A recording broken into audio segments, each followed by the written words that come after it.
Buenas tardes, señorías. Presidente, muchas gracias. El Bloque Nacionalista Galego presenta este proyecto de ley con el objeto de modificar la actual legislación de régimen local,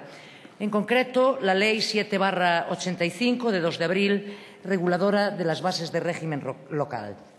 Nuestra propuesta es que esa modificación sirva como paso previo para acometer la definitiva supresión de las diputaciones provinciales de régimen común. Un paso que haría posible el traslado de la mayoría de las funciones y servicios de las diputaciones a los ayuntamientos, por un lado, y a las comunidades autónomas, por el otro. Las dos razones fundamentales que nos llevan a este planteamiento, políticas y económicas, adquieren mayor significación en los últimos tiempos si tenemos en cuenta las intenciones del Gobierno expresadas en el anteproyecto de ley de racionalización y sostenibilidad de la Administración local. Un anteproyecto que ha provocado ya un aluvión de críticas desde distintos ámbitos, incluyendo el del asociacionismo local, tanto a nivel estatal como de las distintas autonomías. Históricamente, y después de más de 30 años de democracia, determinadas organizaciones políticas, entre las que nos incluimos, hemos reclamado una profunda reforma de la Administración local que supere las diputaciones provinciales que se crearon en su momento. Hablamos del siglo XIX, para asegurar una aplicación homogénea y uniforme de la acción política del poder central, algo que en poco se diferencia, a nuestro juicio, casi 2 siglos después de la pretensión recentralizadora del actual Gobierno con el proyecto de reforma local que está elaborando. Aquellas diputaciones fueron durante el siglo XIX y gran parte del XX el instrumento que garantizaba sin fisuras un ejercicio del poder absolutamente centralista, a pesar de ser, en gran parte de los casos, organizaciones territoriales totalmente ajenas y encuadradas en el territorio de una manera totalmente artificial. Pongo, por ejemplo, el caso de Galiza, donde las realidades territoriales básicas, parroquias, ayuntamientos y comarcas, fueron dejando de ser marcos de referencia de una organización territorial verdaderamente coherente y racional. Después del año 1975 y con la posterior construcción de un nuevo sistema institucional en el Estado español, más caracterizado por la descentralización y el reparto competencial entre el poder central y las comunidades autónomas, dotadas de autonomía política y administrativa, paradójica e increíblemente no se ha afrontado adecuadamente la superación de la organización territorial provincial, ni desde la perspectiva de su función política, ni de su racionalidad y eficacia administrativa, ni tampoco desde el punto de vista de su adecuación a la realidad territorial. Tanto es así que en la actualidad, en el Estado español, del que algunos presumen por considerarlo el más descentralizado del mundo, conviven en muchos casos hasta 5 niveles administrativos diferentes que hacen absolutamente ineficiente la acción administrativa y totalmente irracional la utilización de los recursos públicos, especialmente escasos en la actual situación de crisis económica que también afecta a la capacidad financiera de los municipios. A día de hoy, y con la crisis como telón de fondo, supongo que los distintos grupos representados en esta Cámara podremos convenir que resulta a todas luces inexplicable este modelo. Un modelo que significa el mantenimiento de instituciones que entran de lleno en competencias otorgadas a las comunidades autónomas desde hace muchos años, que suponen duplicidades y desequilibrios, y lo que es peor, que en muchos territorios siguen sirviendo para alimentar y reproducir un clientelismo político inaceptable.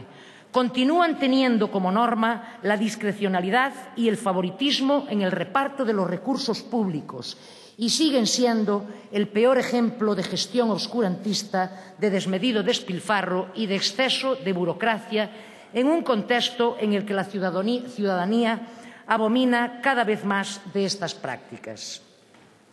¿Alguno de los aquí presentes, señorías, sería capaz de explicar y hacer comprensible para los contribuyentes el funcionamiento de administraciones como, por ejemplo, en Galiza, la Diputación de Ourense, que sigue siendo la principal empresa empleadora de toda la provincia y que por la forma en la que han sido llevadas a cabo esas contrataciones se encuentra hoy imputado por prevaricación el que fue su presidente durante más de 20 años, el popular don José Luis Baltar? Señorías, ahora más que nunca es el momento de poner en valor las instituciones, pero las instituciones en las que los representantes públicos somos elegidos directamente por los ciudadanos. Y, por lo tanto, y me dirijo concretamente al Partido Popular, abandonar la demagogia del discurso en contra de las comunidades autónomas. El discurso hecho público por varios destacados dirigentes de su partido afirmando la inviabilidad de las comunidades autónomas. No es entendible a día de hoy la ofensiva emprendida por el Partido Popular en contra de las autonomías. No es entendible a no ser que a continuación se diga con claridad que lo que se pretende es eliminar definitivamente las ya escasísimas posibilidades constitucionales para otros modelos de organización territorial y el fortalecimiento de las diputaciones como contrapoder territorial. Las razones por las que el Partido Popular se niega sistemáticamente a que se produzcan cambios que nos dirijan hacia la desaparición de las diputaciones son única y claramente ideológicas, porque, desde luego, económicas no hay argumentos que las avalen. Las diputaciones de régimen común gestionan cerca de 7.000 millones de euros anuales. De esa cantidad, la mayor parte, más de un 63%, va a gastos corrientes, lo cual indica que, gestionando una parte tan importante del gasto público local, aproximadamente el 8,5%, son las administraciones que menos dedican a inversión y transferencias de capital, las que menos capacidad tienen de hacerlo por tener que mantener su propia estructura mastodóntica. Además, los datos también indican que tampoco salen bien paradas en lo que se refiere a magnitudes como la carga financiera. Son las entidades locales que tienen una mayor proporción de gastos por amortización e intereses de la deuda. Y, por último, su autonomía financiera es prácticamente inexistente según el modelo actual. Tienen escasísima capacidad para obtener ingresos propios y su dependencia de la financiación del Estado y de las comunidades autónomas es prácticamente del 100%. De sus presupuestos, de las diputaciones, apenas 1 de cada 5 euros procede de ingresos propios.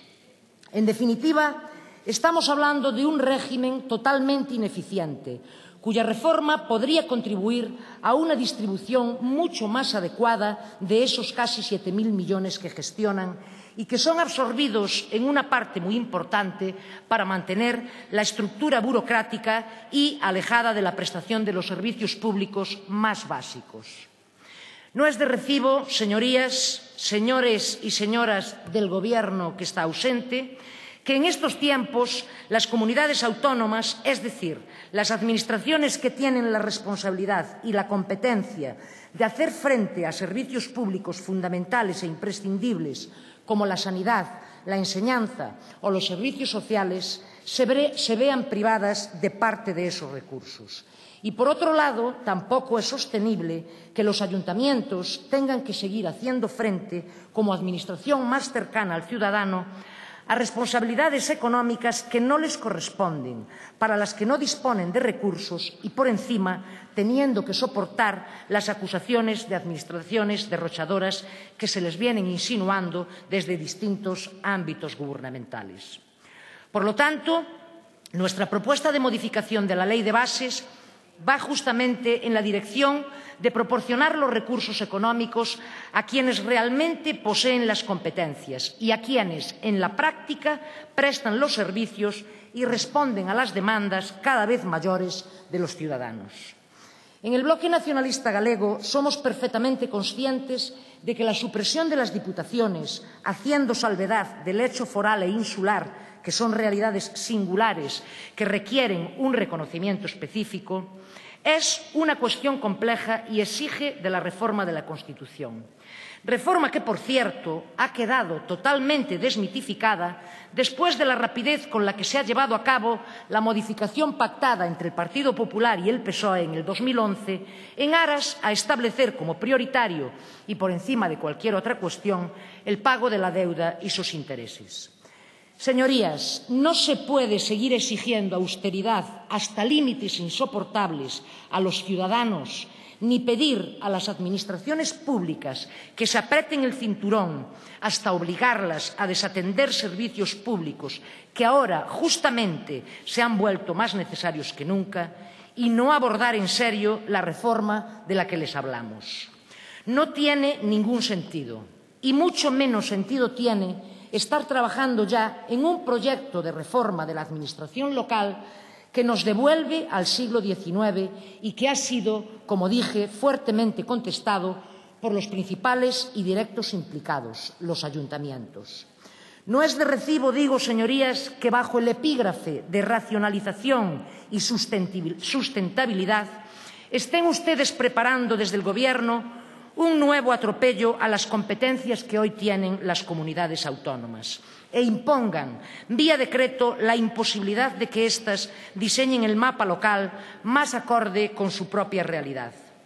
La consagración de las diputaciones que se lleva a cabo en su proyecto resulta inasumible en el siglo XXI,